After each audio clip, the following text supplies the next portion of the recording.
Yo, what's good, y'all? So today is day 56 of 0 to 1 million in 365 days. Actually, hindi ako nakapag-record kagabi. Yo, what's good, yo? So today is day 59? No? 59, 58, something like that. So ito, actually ine-edit ko to. Tinamad na ako, so ang gagawin ko na lang, di ko na-edit to. Ito sana yun, no? Day 56. 56, 59. So 59 na ngayon. So tinamad na ako mag-edit. So basically sa-summarize ko na lang to. Lahat ng to kasi ang haba nito. Sobrang haba. Yun. Holy shit. Ang haba niyan, man.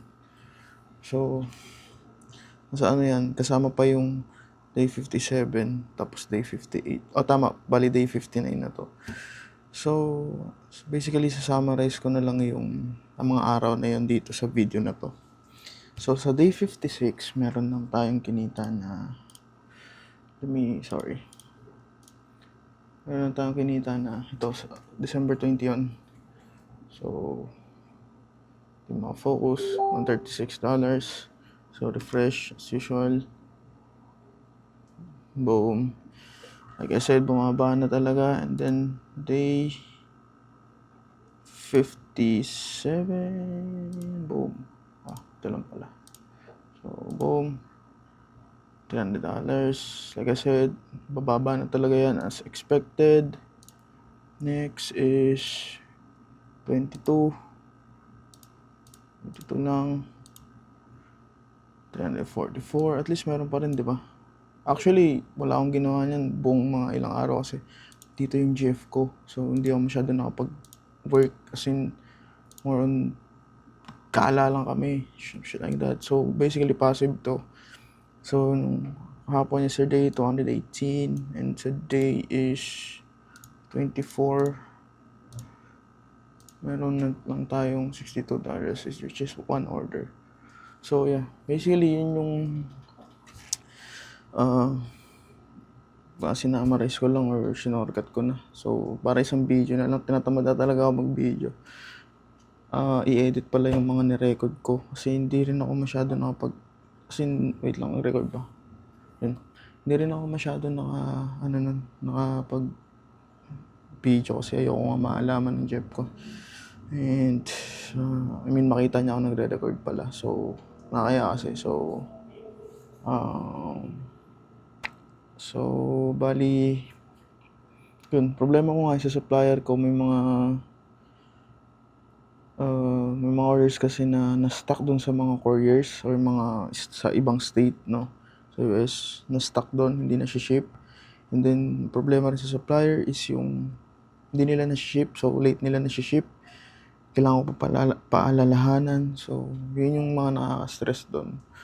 And then after nito, siguro pakita ko na rin yung kinita ko in total, no? Fuck it, pakita ko na lang. So, ito. So, ayan. Ito guys, so pakita ko na sa inyo. Ito na yun. Like, ito yung revenue. So, hindi siya profit. So, explain ko lang rin yung kasi in 30 days na to 30 days na. So, pakita ko rin yung profit sa inyo mamaya. Or explain ko yung profit. So, ito yung fucking revenue. So, yan. Pakita ko lang. Oh shit. Yan. 22K. 22.375K in like 30 days. So, which is okay na din considering di naman tayo gumagastos ng ads. And ang sabi ng profit niyan is like kalahati or kasi may mga fees pa and shit like that, no? So, umabot ang pinaka-profit ko niyan is around 800k in pesos kasi convert mo to 22.375 nasa mga 1 lalagay ko na nandito yung pinaka conversion ng 22k na yan. And then, yung pinaka-profit ko, ito din, no? So, yun yung pinaka-profit ko. Bumili pa ako ng mga themes, yung iba pang ginastos ko para sa store. So, minus ko yun. Bali, ito na lang talaga yung pinaka-total profit, no? So, ayan. Bali, ang ginastos lang natin dyan is yung pumili lang tayong product, yun, and then film ng ads para doon. And actually, yun lang. So, yeah. Okay na sa akin kahit magka-order ako ng isa, at least passive pa rin, di ba? Like I isang order passive, like ilan yung magkano yung ano ko, $22 ay $43 per order ako eh. So, or may 62 din. So, pagka may umorder ng isa lang, so may 1k ako or 1.5k ako pesos in a day without doing any shit, di ba? So, ang pinaka masaya lang ako kasi yung mga pages and shit, pages, Instagram, Facebook, and ano pa ba? Basta lahat ng mga platforms prime na, as in marami ng followers, consistent na nagkaka-views. So, maganda to gawing brand itong product na to. So, in the future, hanap ako ng related dito sa niche na to. So, like I said, itong product na to is pump and dump. So, after Christmas, talagang magda-die out na siya. Like I said, kagaya nga nasabi ko nung una. So, yeah, at least may 22 point something tayo, no? So, kita in revenue. So, 800 plus something like that, or mga ganon yung pinaka profit natin, no? So, ang bali ginastos lang natin dito all in all sa product na to is like 10,000 pesos.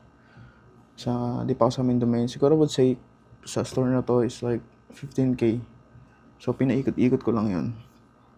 Pinaikot-ikot ko lang siya hanggang lumago ng 800k. So, not bad, diba? So, after siguro ng New Year, medyo chill muna ako ngayon. And I know, masama yun, like, chill ka, pero ngayon ko muna yan. After New Year na lang ako magka-meron ng bagong product. So, more on branded na ako gagawin ko. So, hopefully magka-sale pa rin tong product na to, no?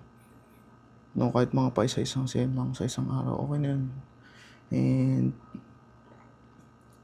may pang Noche Buena na. Tapos yan.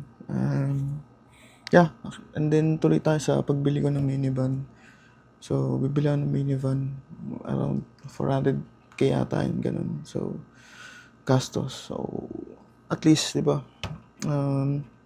Bala ko kasi mag-camp or mag-travel next year. So, habang nag-i-ecom. So, yun yung pinaka-goal ko. And then, mag-business din. Gamitin yung minivan. So, multi-purpose siya. Hindi siya yung pang gala-gala lang, shit like that. Pang business din siya, no? So, yun yung pinaka-bala ko next year. And, record pa ba?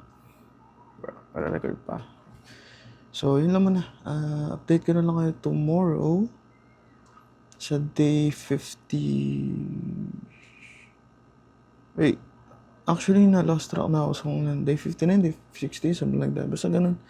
So, update ko na lang kayo. And then, tomorrow.